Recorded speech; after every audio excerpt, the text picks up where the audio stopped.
ఇక్కడ మాట్లాడే అంశంలో ఈరోజు రాజగోపాల్ రెడ్డి వదిలేసో చిన్నారెడ్డి గారిని వదిలేసో మేము కొండా సురేఖ మీదని మేము పడతలేం. ఈ యొక్క రాష్ట్రంలో కాంగ్రెస్ పార్టీని బదనాం చేయడానికి కొంతమంది కుట్ర పడుతున్నారు. దాంట్లో సుస్మిత అనే పిల్లకాకి మాట్లాడే మాటలు, ఆ పిల్లకాకిన మాట్లాడే మాటలు ఆమె మాట్లాడే మాటలు కావు నేను అనుకుంటున్నా. ఇదంతా కూడా కొండా సురేఖ గారే మాట్లాడిన మాటలే నేను అనుకుంటున్నా. చాలా స్పష్టంగా చెప్పదలుచుకుంటున్నాం. ఎందుకంటే ఇది మొదటిసారి మాట్లాడిన మాటలు కాదు. ఆ రోజుల్లో ఈరోజు పేపర్లో హెడ్లైన్లో పేపర్లు వచ్చింది, ఏదో రౌడీ సీడర్ పేరు అదేంటిది మన హత్యాయత్నం కేసు ఈరోజు నమోదైంది వారి ఓఎస్డీ మీద. ఆ రోజుల్లో పోలీసులు అరెస్ట్ చేసే క్రమంలో ఆ రోజు ముఖ్యమంత్రి గారి మీద అనేక రకాల ఆరోపణలు చేసినారు. ఇది రెండవసారి, దానికంటే ముందు సినిమా హీరోయిన్ల మీద ఆరోపణలు జరిగినాయి. ఇది మూడవసారి. ఇది ప్రత్యేకించి సీఎం గారిని టార్గెట్ చేసుకొని అదేవిధంగా కనీసం వయసుకు కూడా గౌరవించి కూడా మా ప్రకాష్ రెడ్డి ఎమ్మెల్యే గారి మీద ఇష్టారీతిన మాట్లాడి, అదే కాకుండా దమ్ముంటే రావాలి, ప్రచారం చేయాలి, ఎవరు గెలుస్తారో చూద్దామనే సవాల్ విసిరే సంస్కృతి. సరే, ఇక్కడ కొండేశ్వరి గారు దాటే విషయ కార్యక్రమాన్ని చేస్తున్నారు. మరి మీ అమ్మాయి ఎంత చేస్తున్నప్పటికీ కూడా మీరు ఇంతకుముందు మా విప్ గారు కావచ్చు, మా బాలన్న గారు కావచ్చు, మిగతా వాళ్ళు మాట్లాడినట్టు ఎందుకు ఆ విషయాన్ని మీరు ఖండించలేకపోతున్నారు?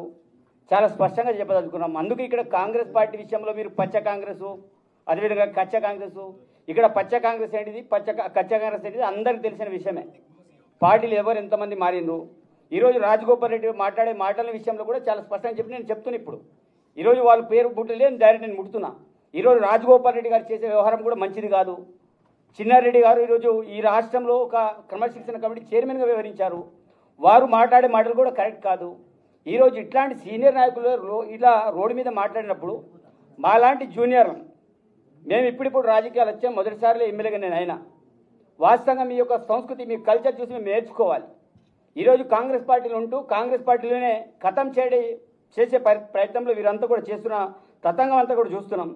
ఈరోజు కొండశ్వరి గారు, ఈరోజు వారు అటవీ శాఖ మంత్రులు, దేవాదాయ శాఖ మంత్రులు. మీరు చేయాల్సిన పనులు ఏంటిది? రాష్ట్రంలో ఈరోజు ఎన్ని రివ్యూ మీటింగ్ పెట్టారు? ఈరోజు వాస్తవంగా మీరు నా ప్రాంతంలో అటవీ సమస్యలు ఎన్ని ఉన్నాయి, వాస్తవంగా ఎంత అలజడి జరుగుతుంది, అనేక సార్లు మేము ఆహ్వానించినాం. ఇలాంటి వాటి మీద దృష్టి సారించి మరి రాష్ట్ర అభివృద్ధి కోసం గౌరవ ముఖ్యమంత్రి గారు చేసే కార్యక్రమాలు మనం ప్రోత్సహించే విధంగా ఉండాలి. కానీ ఈరోజు ఎవరిని ఉసుగొల్పి మీ బిడ్డ ఒక రకంగా మాట్లాడుతూ పోతున్నా కూడా కనీసం వాళ్ళని మందలించకుండా, కనీసం ఆమెను కౌంటర్ ఇవ్వకుండా, అది నా తప్పిదం కాదు, ఆ బిడ్డ మాట్లాడితే రాజీనామా చేయాలి. సరే, బిడ్డ మాట్లాడి రాజీనామా ప్రకాష్ రెడ్డి గారితో మాకు ఇంతకుముందు మాట్లాడే ఒక మాట చెప్పారు. నేను ఈరోజు ఇప్పుడు చెప్తున్నా.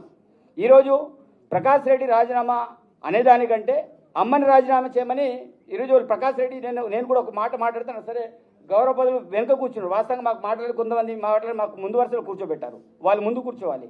నేనేమంటున్నా, అలాంటి మీరు రాజీనామా చేసేదానికంటే ఈరోజు మా వాళ్ళందరూ కూడా డిమాండ్ చేస్తారు. మేము ముక్కుముడుగా డిమాండ్ చేసేది ఒకటే, పార్టీలో విడంబోజు తప్పు చేసినా, ఎవరు తప్పు చేసినా, రోడ్డు మీద ఎవరు మాట్లాడినా వారిని కాంగ్రెస్ పార్టీ ఏఐసిసి కావచ్చు, అదేవిధంగా తెలంగాణ ప్రదేశ్ కాంగ్రెస్ కమిటీ కావచ్చు, కంపల్సరీ చర్యలు తీసుకోవాలి. మీరు ఇట్లాగానే చూసుకుంటా పోతే పార్టీ భవిష్యత్తులో నష్టపోతుంది. కాబట్టి ఈరోజు సురేఖ విషయంలో గారు కావచ్చు, రాజగోపాల్ రెడ్డి విషయమే కావచ్చు, అదేవిధంగా దాంతోపాటు మన చిన్నారెడ్డి విషయంలో గారు కావచ్చు, కంపల్సరీ క్రమశిక్షణలు తీసుకోవాలి. సస్పెండ్ చేస్తారా, ఏం చేస్తారా? ఎందుకంటే పార్టీ కంటే ముఖ్యం మేము ఎవరు కూడా పెద్ద కాదు. మాకు పార్టీ ఓట్లతో మేము గెలిచినాం, పార్టీ చేతుగుర్తుతో గెలిచాం. చేతుగుర్తుని ఎవరైతే నరకాలనుకుంటున్నారో అలాంటి వాళ్ళని పార్టీ నుంచి బర్తరఫ్ చేయాలి, అవసరమైతే సస్పెండ్ చేస్తారు, ఇంకేమైనా చేయాలి. అది డిసిషన్ తీసుకోవాలి. మేమందరూ కూడా ఎమ్మెల్యేలు కోరుకునేది ఏంటిది? మేము ఇది స్పష్టంగా చెప్తున్నాం, వాళ్ళ మీద చర్యలు తీసుకోవాలి, తప్పకుండా ఆ రకంగా ముందుకెళ్ళాలని మేము విజ్ఞప్తి చేస్తున్నాం. అది ఎవరైతే సుస్మిత గారు చేసిన వాక్యాల విషయంలో కూడా మేము చాలా క్లారిటీతో చెప్తున్నాం. చాలామంది అంటారు ఆమె సభ్యత్వం ఉన్నదా లేదా, మరి ఎవరు ఆ మాటలు ఎవరు మాట్లాడిస్తున్నారు? కాబట్టి దీనివల్ల పార్టీ నష్టపోతుంది. కాబట్టి మేము కోరేది ఒకటే, ఎమ్మెల్యేలందరం కూడా అధిష్టానాన్ని రిక్వెస్ట్ చేస్తున్నాం. ఈరోజు మీరు రోడ్ మీద వచ్చేసి మీరు కూడా ప్రెస్ మీట్ పెడుతున్నారంటే పార్టీలో జరుగుతున్న వ్యవహారాలు మేము మాట్లాడబోతే ఎవరు మాట్లాడేది మేము అందరం కూడా డిమాండ్ చేస్తున్నాం అధిష్టానాన్ని. మేము అధిష్టానానికి వ్యతిరేకంగా పార్టీకి వ్యతిరేకంగా పోవట్లేదు. పార్టీ కాంగ్రెస్గా ఎవరు వెళ్ళినా వారి మీద చర్యలు తీసుకొని మేము అందరం వెళ్ళాలని మేము డిమాండ్ చేస్తున్నాం.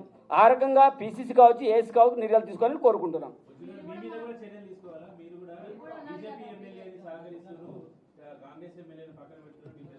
ఈరోజు నేను 100% నేను చెప్తా, దానికి సమాధానం చెప్తా. ఈరోజు నేను మాట్లాడింది మా కార్యకర్తల యొక్క ఆవేదన. నేను పార్టీ విషయంలో అగరిస్ట్గా నేను ఏ రోజు కూడా వెళ్ళలే.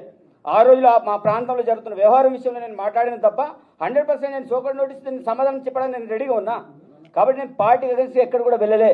ఈరోజు మా పార్టీ కార్యకర్తలు కాపాడమని మేము అధిష్టానానికి మేము రిక్వెస్ట్ చేయడం అనేది జరిగింది. చెప్పండి ఈరోజు చెప్పండి.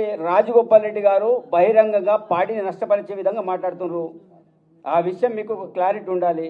కాబట్టి ఈరోజు రాజగోపాల్ రెడ్డి గారు ఏదైతే కోరుకుంటారో బహిరంగ మీటింగ్లలో వాళ్ళు మాట్లాడి గౌరవ ముఖ్యమంత్రి గారు పేరు పెట్టి మాట్లాడుతున్నారు.